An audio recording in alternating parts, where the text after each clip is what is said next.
ഇന്ന് ജനുവരി 26.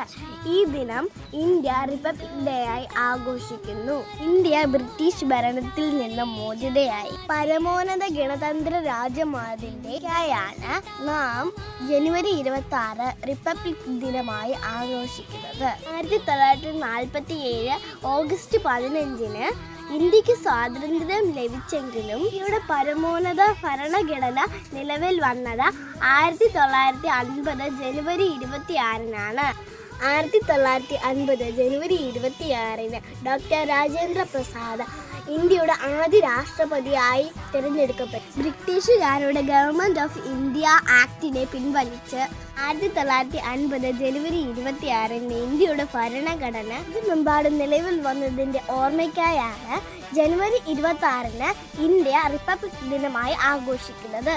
ഇന്ത്യൻ സ്വാതന്ത്ര്യം, Indian republic ഇതൊക്കെ നമുക്ക് നേടിത്തന്നതിൻ്റെ പിന്നിൽ ഒരുപാട് പേരുടെ ചോരയും അധ്വാനവും വിയർപ്പുമുണ്ട്. ജനുവരി 26 കുറിച്ച് ഇന്ത്യൻ ഭരണഘടനയെ കുറിച്ചും പറയുമ്പോൾ നമ്മൾ വിസ്മരിക്കാൻ പാടില്ലാത്ത പേരാണ് ഡോക്ടർ അംബേദ്കറിൻ്റേത്. കാരണം അദ്ദേഹമാണ് ഇന്ത്യൻ ഭരണഘടന ശില്പി. നൂറ്റാണ്ടുകളോളം നീണ്ടു നിന്ന അടിമത്തത്തിൽ നിന്നും നമ്മുടെ രാജ്യത്തെ സ്വതന്ത്രമാക്കാൻ ഒരുപാട് രാജ്യസ്നേഹികൾ ജീവനും രക്തവും ബലി നൽകി. ജിജി അപ്പൂപ്പനും ചാച്ചാച്ചിയും തുടങ്ങി ഒരുപാട് ദേശസ്നേഹികളുടെ ത്യാഗത്തിന്റെ ബലമാണ് അനുഭവിക്കുന്ന സ്വാതന്ത്ര്യം. ഈ സ്വാതന്ത്ര്യത്തിൽ നാം അവരെ സ്മരിക്കണം. ഓർമ്മകൾക്ക് മുമ്പിൽ ശിരസ് നമിക്കുന്നതിനോടൊപ്പം നമ്മുടെ അതിർത്തികളിൽ വെയിലും മഴയും മഞ്ഞും കൊണ്ട് രാവും പകലും നോക്കാതെ നമുക്ക് വേണ്ടി കാവൽ നിൽക്കുന്ന ജവാൻ മാമന്മാർക്ക് വേണ്ടി നമുക്ക് പ്രാർത്ഥിക്കാം.